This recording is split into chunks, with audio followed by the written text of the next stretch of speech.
Hello scholars, कैसे हैं आप सब। क्लास 6 साइंस का chapter second, diversity in the living world. इस चैप्टर के कुछ क्वेश्चंस हैं। लेट अस इनहेंस अवर लर्निंग पोर्शन में। तो आज के वीडियो में हम इन क्वेश्चंस को कंप्लीट करेंगे। चलिए शुरू करते हैं। फर्स्ट क्वेश्चन क्या है? Here are two types of seeds. What differences do you find among the roots and leaf venation of their plant. कुछ दो तरीके के सीड्स दिए हुए हैं। देखिए, पहले तो ये दिख रहे हैं आपको और दूसरे ये दिख रहे हैं। आपको सीड्स को देख करके बताना है कि इनके जो प्लांट हो, इसका जो प्लांट होगा, उनके जो रूट्स हैं और लीफ का वेनेशन होगा, उसमें क्या डिफरेंसेस होंगे। तो सबसे पहले हम सीड्स को पहचानते हैं। सीड्स क्या है? These are the seeds of wheat and kidney beans. ये क्या है? ये व्हीट के सीड्स हैं और ये क्या है? ये किडनी बीन्स है। ठीक है। अब हम देखेंगे कि ये जो किडनी बीन्स हैं और ये जो व्हीट के सीड हैं, ये किस टाइप के सीड हैं। Differences between wheat and kidney bean seeds. Wheat has fibrous roots and parallel venation in its leave. It is a monocot plant. क्यों?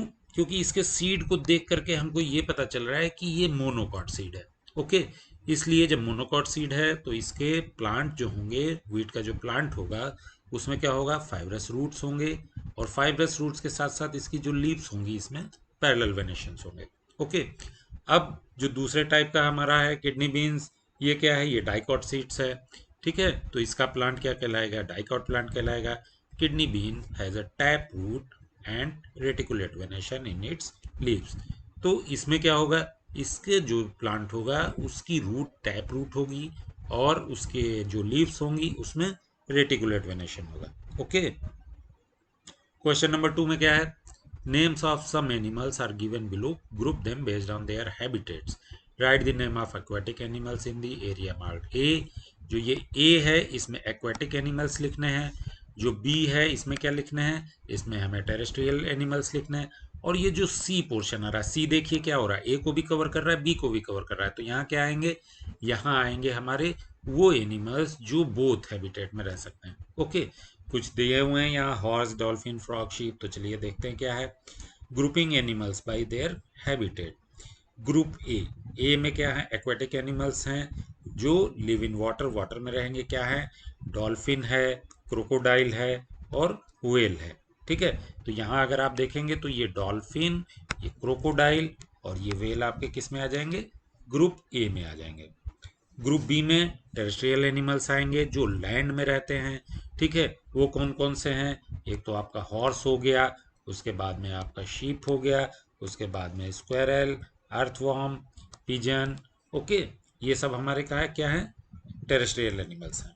उसके बाद में ग्रुप सी, जो बोथ हैबिटेट्स में रह सकते हैं, जिनको हम एम्फीबियंस भी बोलते हैं, जो वाटर और लैंड दोनों में रह सकते हैं। वो क्या है? Frog and tortoise. ओके।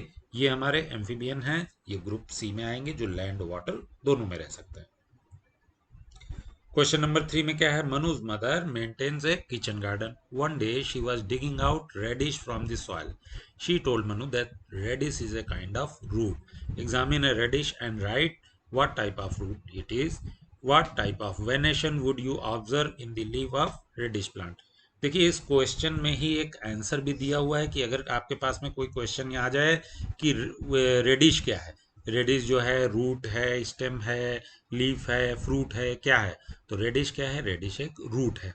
अब इस रूट को ऑब्जर्व करते हुए आपको बताना है कि इसमें वेनेशन किस टाइप का होगा। ओके।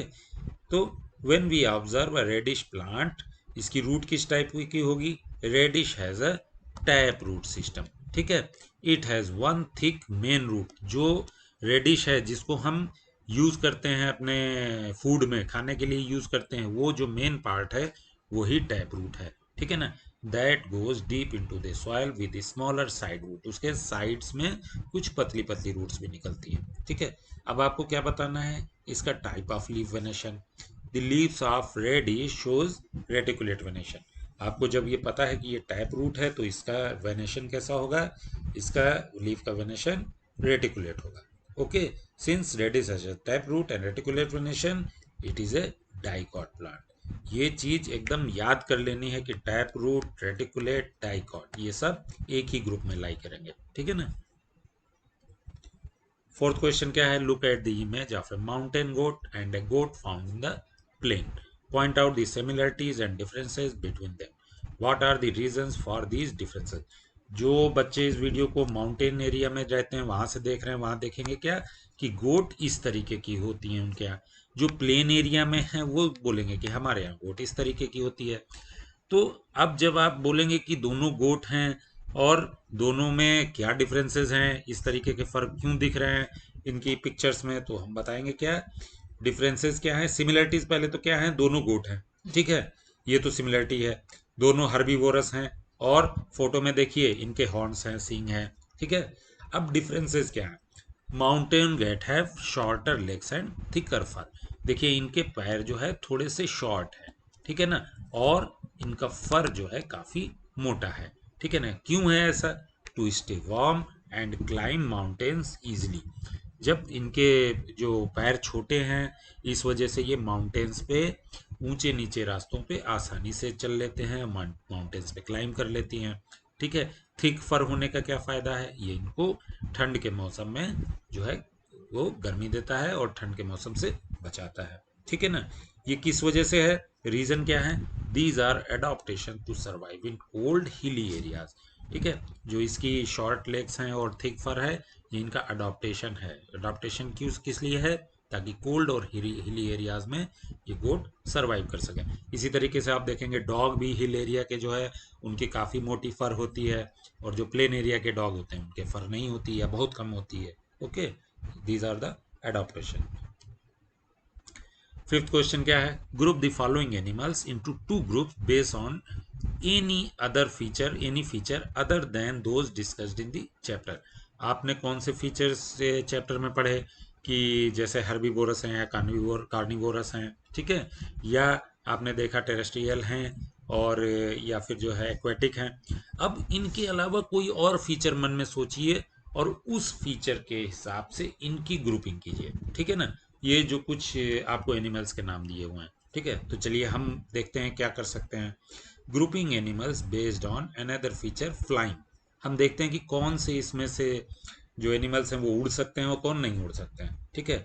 तो कैन फ्लाई पहला ग्रुप बनाया हमने, जो उड़ सकते हैं उसमें पिजन है, बैट है, ग्रास होपर है और कॉकरोच। कॉकरोचेस भी आपने घर में देखा होगा, बहुत छोटी डिस्टेंस तक उड़ लेते हैं, ठीक है ना।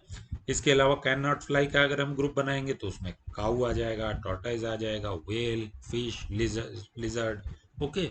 तो ये दो ग्रुप, आप चाहें तो can swim, can not swim बनाएं, ठीक है, तो कैन स्विम में आपकी व्हेल आ जाएगी, फिश आ जाएगी, ठीक है। और इस तरीके से आप इनकी ग्रुपिंग अपने हिसाब से चेंज कर सकते हैं। आप चाहें तो अपने हिसाब से कोई भी फीचर ऐसा चूज कीजिए, मन में सोचिए और उनके हिसाब से ग्रुपिंग कर दीजिए, ओके। सिक्स क्वेश्चन क्या है, as the population grows and people want more comfortable lives, forests are being cut down to meet various needs. How can this affect our surroundings? How do you think we can address this challenge? ये बहुत बड़ा issue है आज की date में, और आप लोग चाहें तो इस पे बहुत लंबा चौड़ा लिख सकते हैं पॉइंट्स कि हम लोग अपने कंफर्टेबल के लिए, अपनी कंफर्ट लाइफ्स के लिए क्या कर रहे हैं, जंगलों को काट रहे हैं, पेड़ों को काट रहे हैं, ठीक है। तो इससे हमारी सराउंडिंग्स पे क्या इफेक्ट आएगा, और अगर हमें इस इशू को रिजॉल्व करना है तो उसके लिए हम क्या क्या चीज़ें अपना सकते हैं। तो चलिए देखते हैं, कुछ पॉइंट हमने शॉर्टकट में लिखे हैं। Cutting forest to meet growing needs can have serious effects on our surroundings such as, पहला क्या है, loss of homes for animals, habitat destructions. जो एनिमल्स उस पर्टिकुलर एरिया में, उस फॉरेस्ट में रह रहे हैं, उनका घर जो है आप छीन ले रहे हैं, वहाँ का फॉरेस्ट आपने काट दिया, उनका हैबिटेट खत्म हो जा रहा है, ठीक है। उसके अलावा decrease in oxygen production and increase in carbon dioxide. आपको पता है कि forest are the lung of our earth, जो हमारी अर्थ है उसके लिए ऑक्सीजन, जो लाइफ है उसके लिए ऑक्सीजन बहुत जरूरी है। और पेड़ क्या करते हैं, कार्बन डाइऑक्साइड को एब्जॉर्ब करके ऑक्सीजन देते हैं। जब आप पेड़ काट देंगे, जंगल काट देंगे, तो ऑक्सीजन का प्रोडक्शन कम होगा और कार्बन डाइऑक्साइड एटमॉस्फेयर में बढ़ेगी।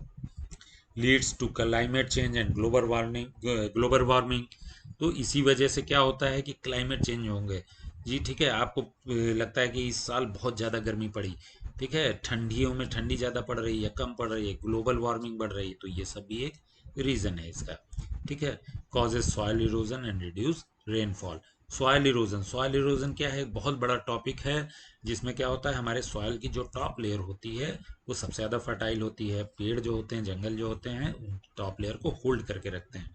जब रेनफॉल होगी तो ये सॉयल इरोड हो जाती है, या विंड जो बहुत तेज हवाएं चलती हैं उससे भी सॉयल इरोड होती है, और इसकी वजह से रेनफॉल भी कम हो जाती है। ठीक है ना। तो ये कुछ मेन मेन पॉइंट है, पॉइंट वाइज लिखेंगे तो आपको याद करने में भी आसान होगा, और जब एग्जाम में लिख के आएंगे तो आपको नंबर भी अच्छे मिलेंगे। Ways to address this challenges, इनके लिए हम क्या कर सकते हैं, plant more trees, afforestation and reforestation. दो वर्ड्स हैं, एफॉरेस्टेशन और रिफॉरेस्टेशन, इनको आप पढ़ेंगे या अभी पढ़ भी चुके होंगे। एफॉरेस्टेशन क्या कहलाता है, जो जंगल अपने आप से पेड़ नए पेड़ आते हैं, उगते हैं, और फिर से नया जंगल तैयार हो जाता है, उनको एफॉरेस्टेशन कहते हैं। और जो पेड़ लगा लगा करके हम फिर से जो है कई सारे पेड़ लगाएं और उस एरिया को हरा भरा कर दें, वो हमारा रिफॉरेस्टेशन कहलाएगा। तो हम ज़्यादा से ज़्यादा पेड़ लगाएं। ठीक है। Use resources wisely and avoid waste, जो प्लांट रिलेटेड प्रोडक्ट्स हैं उनका हम वाइजली यूज़ करें, बहुत ज़्यादा मिस यूज़ ना करें, वेस्टेज ना करें, और रिसाइकल करें, जिससे हमें प्लांट्स को कम काटने की ज़रूरत पड़े। Protect existing forest and wild life, जो फॉरेस्ट हैं और वाइल्ड लाइफ है उनको हम बचाएं। ठीक है। Spread awareness about importance of forest, ये सबसे ज़रूरी टॉपिक है, जो सबसे ज़रूरी पॉइंट है, क्योंकि जितनी ज़्यादा आप अवेयरनेस लोगों के बीच में फैलाएंगे फॉरेस्ट की क्या इम्पोर्टेंस है, उतने ही ज़्यादा हम फॉरेस्ट को बचा सकते हैं। ओके। नेक्स्ट क्वेश्चन क्या है, analyse the flow chart, what can be example of A and B. Flow chart, इस तरीके के जो फिगर हैं इनको हम फ्लो चार्ट बोलते हैं। ठीक है ना। इस फ्लो चार्ट को पढ़ते कैसे हैं कि सबसे पहले तो प्लांट, ये एरो बना करके लिख रहा है, यस यस प्लांट है। डज इट हैव लीव्स, अगर इसमें लीव्स हैं तो जो भी प्लांट्स हैं उनमें लीव्स हैं, यस। तो इस एरो के हिसाब से हम नेक्स्ट स्टेप पे आ गए। Does it have reticulate venation, अब यहाँ से देखिए दो रास्ते निकलने हैं, एक यस का एक नो का। अगर उसमें रेटिकुलेट वेनेशन है तो यस करके हम ए की तरफ बढ़ेंगे, नहीं है तो नो करके हम बी की तरफ बढ़ेंगे। तो अब ए और बी के बारे में हमें बताना है कि रेटिकुलेट वेनेशन है यस, तो ए में कौन से प्लांट्स आएंगे उनके एग्जाम्पल देने हैं, और नहीं है तो बी में कौन प्लांट आएंगे उनके एग्जाम्पल देने हैं। तो देखते हैं रेटिकुलेट वेनेशन क्या है। यस, यस में हम ए ग्रुप में जाएंगे, तो ए ग्रुप में रेटिकुलेट वेनेशन किन प्लांट्स में होता है, रोज है, मैंगो है, हिबिस्कस है। ओके। और अगर रेटिकुलेट वेनेशन नहीं है तो कौन सा वेनेशन होगा, पैरेलल वेनेशन होगा, उसमें कौन से प्लांट्स आएंगे, ग्रास है, व्हीट है, मेज है। ओके। तो ये इसके ए और बी ग्रुप के एग्जाम्पल्स हो गए। Plants can be group based on there leaf venation, ये आपको पता ही है। ठीक है ना। क्वेश्चन नंबर 8 क्या है, Raj argues with his friend Sanjay that गुड़हल hibiscus plant is a shrub, what questions can Sanjay ask for clarification. Raj ने बोला संजय को कि गुड़हल का प्लांट जो है, हिबिस्कस का प्लांट, वो एक श्रब है। ठीक है ना। अब आपको जो है कुछ क्वेश्चंस करने हैं उससे, ताकि ये क्लेरिफाई हो जाए कि हाँ वो श्रब ही है। तो श्रब के जो फीचर्स हैं वो आपको पता होंगे, तो वो फीचर्स ही आप उससे क्वेश्चंस की फॉर्म में पूछ लीजिए। जैसे question Sanjay can ask about hibiscus, what is the height of the plant. ठीक है। आपको पता है कि जो श्रब्स हैं वो मीडियम हाइट के हैं, छोटे हैं। ठीक है ना। तो आप हाइट ऑफ प्लांट पूछ सकते हैं, ट्री होगा तो बहुत बड़े होंगे। ठीक है। और हर्ब होंगे तो काफ़ी छोटे होंगे। ठीक है। और उसके अलावा क्या पूछ सकते हैं, is it system hard and woody और सॉफ्ट एंड ग्रीन। हार्ड और वुडी होगा तो वो श्रब होगा। ठीक है। सॉफ्ट एंड ग्रीन होगा तो वो हर्ब होगा। ठीक है। तो आप उससे ये क्वेश्चन पूछ सकते हैं। इसके अलावा where do its branches grows from the bottom or higher up, इसकी ब्रांचेज जो है बॉटम से ही ग्रो हो रही हैं या हायर अप से। अगर ब्रांचेस बॉटम से ग्रो हो रही हैं तो ये श्रब है, हायर अप में जा रही हैं तो ये ट्री है, एक ट्रंक बन रहा होगा, फिर जो है उसके बाद में ब्रांचेस बन रही हैं। ठीक है ना। These question help to identify if it is a shrub or not. Okay. Question number 9 में देखिए, based on the information in the table find out examples of these plants for each group. पहला group क्या है, group A में seed इसका dicot है, type of root tap root है। ठीक है। मींस डाइकॉट प्लांट है, टैप रूट सिस्टम है, और रेटिकुलेट वेनेशन है। इसके एग्जांपल्स प्लांट के लिखने हैं बस। ऐसे ग्रुप बी में मोनोकाट, फाइब्रस रूट और पैरेलल वेनेशन, इस टाइप के प्लांट के एग्जांपल्स लिखने हैं। तो ग्रुप ए में क्या आ जाएगा, जो डाइकॉट प्लांट्स हैं वो क्या है, हिबिस्कस, चिकपी, रोज। इसके अलावा ग्रुप बी में क्या आ जाएंगे, wheat, grass, maize. Okay. Question number 10 में देखिए, observe the level part of a duck in the picture given below. What differences do you observe in the feet of duck compare to the other birds. जो इसकी duck के feet हैं और जो other bird, यहाँ pigeon दिया हुआ, pigeon के अलावा और भी कोई बर्ड हो तो उसके फीट में क्या फर्क दिख रहा है। Which activity would the duck be able to perform using this part. जो भी एक्टिविटी ऐसी है जो इसको इस तरीके के स्पेशल फीट्स मिलने से वो परफॉर्म कर सकती है, वो क्या है। ठीक है। तो duck feets versus other bird या पिजन। क्या है, डक है web feet unlike pigeon and other bird. Duck के देखेंगे तो फिट कैसे हैं, वेब्ड हैं। इनके जो फिंगर्स निकल रही हैं और सारी फिंगर्स के बीच में एक वेब बन रहा है, एक जाल बन रहा है। ठीक है ना, और वो पूरा उसको कवर कर रहा है। और web feet helps duck to swim easily in water. इससे उसको क्या हेल्प मिल रही है डक को, क्या है, डक जो है पानी में आसानी से तैर सकती है। ठीक है। वेब फीट से क्या होगा, वेब फीट से वो ज़्यादा से ज़्यादा पानी को धक्का दे सकती है अपने पैरों की हेल्प से और आसानी से तैर सकती है। ठीक है।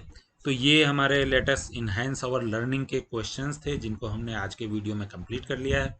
मिलेंगे नेक्स्ट वीडियो में नए एक्सरसाइज नए चैप्टर के साथ में। Till then bye.